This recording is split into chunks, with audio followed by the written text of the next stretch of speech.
Right, welcome to Charles Cox. My name's Matthew and I'm the CEO of Charles Cox Group. What we're going to be looking at today is the Renters' Rights Bill. So it's a new piece of legislation that's going to come into effect probably around about Easter 2025. It was first tabled in September 2024. So they've been making some tweaks in the background to it, and that is really going to affect the way that landlords, buy-to-let landlords this is, and tenants interact with each other under this new piece of legislation which is getting a bit of an overhaul. So the first piece of new legislation is the big one, the one that's on everybody's lips, that is abolishing or disposing of Section 21. So those of you that don't know, just a quick little elevator thing for 60 seconds on what Section 21 is and what they're planning to do. So Section 21 is a no-fault eviction. It means your landlord can just issue you a notice saying, I want the property back. What the government want to do is ban that.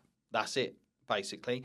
But what they'll be doing is giving the landlord other powers to get you out of the property if you haven't paid your rent arrears, if they want the property back, that kind of stuff.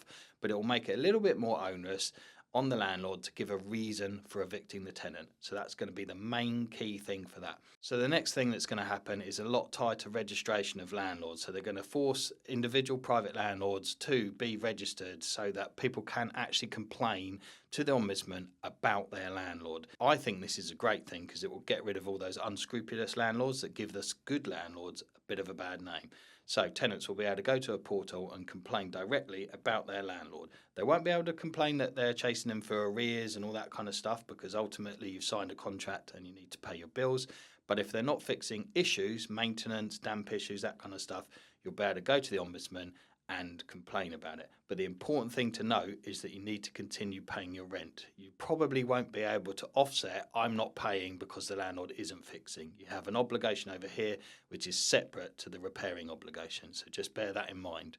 And what we're going to be doing in the coming weeks, so look out for it, don't forget to subscribe to our channel and watch us on all the socials, is we're going to be having a bit of a podcast kind of session with James Foster, who's head of our lettings department, and we're going to be really drilling down on how he thinks it's going to impact landlords, impact tenants, and how both parties can prepare themselves and how and what they should expect.